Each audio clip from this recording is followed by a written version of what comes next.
Assalamualaikum warahmatullahi wabarakatuh.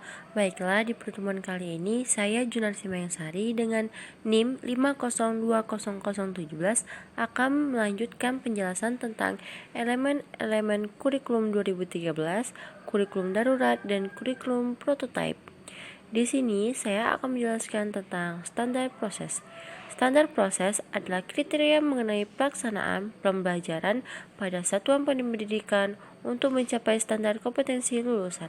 Proses pembelajaran pada satuan pendidikan diselenggarakan secara interaktif, inspiratif, menyenangkan, menantang, memotivasi peserta didik untuk berpartisipasi aktif, serta memberikan ruang yang cukup bagi prakarsa, kreativitas, dan kemandirian sesuai dengan bakat, minat, dan perkembangan psikologis peserta didik.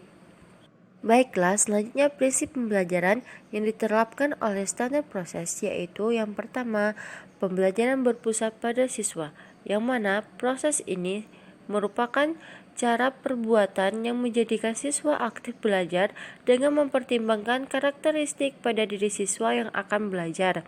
Yang kedua yaitu integratif, yaitu dalam kamus KBBI adalah penyatuan atau penggabungan, pembaharuan hingga menjadi kesatuan yang utuh. Sedangkan menurut Suyatno tahun 2004, integratif berarti menyatukan beberapa aspek dalam satu proses. Yang ketiga yaitu pembelajaran sepanjang hayat, yang mana kita bisa belajar dimanapun dan kapanpun tanpa memandang usia. Yang keempat yaitu pendidik, peserta didik, dan tempat. Yang kelima yaitu sumber belajar variatif. Dan yang keenam yaitu multidimensi, yang mana multidimensi memiliki makna banyak dimensi atau banyak sudut pandang.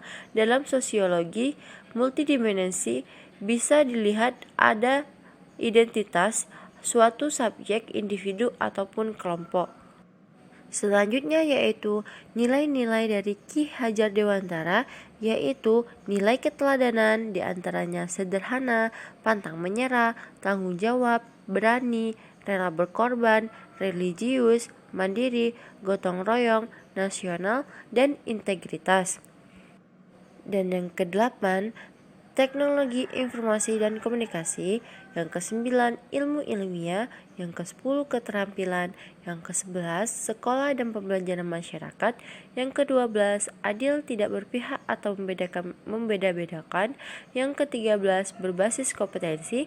Yang ke-14, hard skill dan soft skill yang seimbang. Karakteristik pembelajaran dalam standar proses yaitu ada 3 ranah kompetensi, yaitu kognitif, afektif, psikomotor. Selanjutnya ada tematik dan tematik integratif, penelitian, dan project based learning.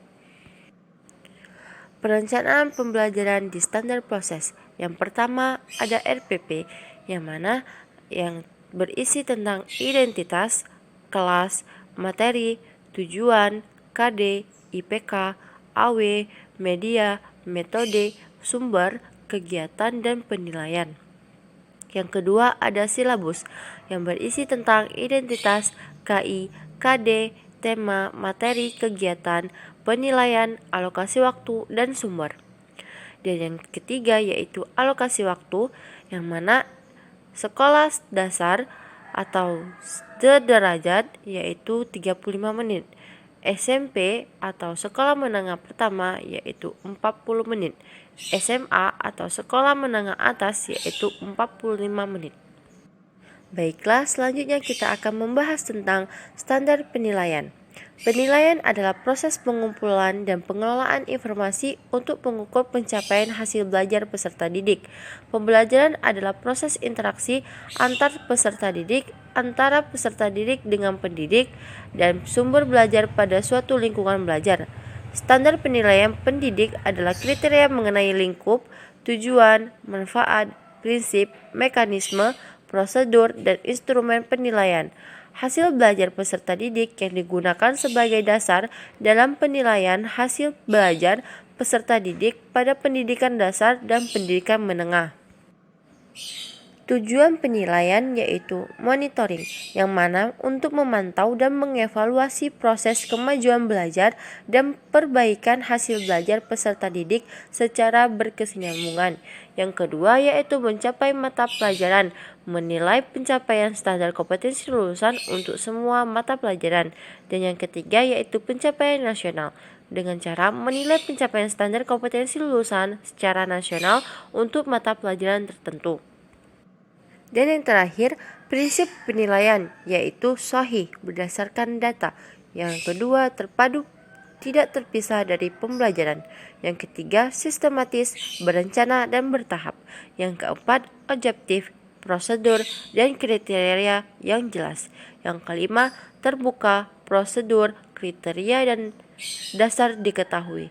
Yang keenam, beracuan pada kriteria yang ditetapkan. Yang ketujuh, adil, tidak diskriminatif. Dan yang kedelapan, menyeluruh dan mencakup semua aspek. Dan yang kesembilan, akuntansi dapat dipertanggungjawabkan. Adapun bentuk penilaiannya yaitu penilaian tengah semester, penilaian akhir semester, dan ujian tema. Soal-soalnya terdiri dari pilihan ganda 25 soal, isian singkat 10 soal, uraian 15 soal. Untuk taksnya yaitu terdiri tentang soal, kunci jawaban, kisi-kisi, rubrik penilaian, dan analisis butir soal. Baiklah, itulah yang dapat saya sampaikan di pertemuan kali ini. Kurang dan lebihnya saya mohon maaf. Saya akhiri. Wassalamualaikum warahmatullahi wabarakatuh.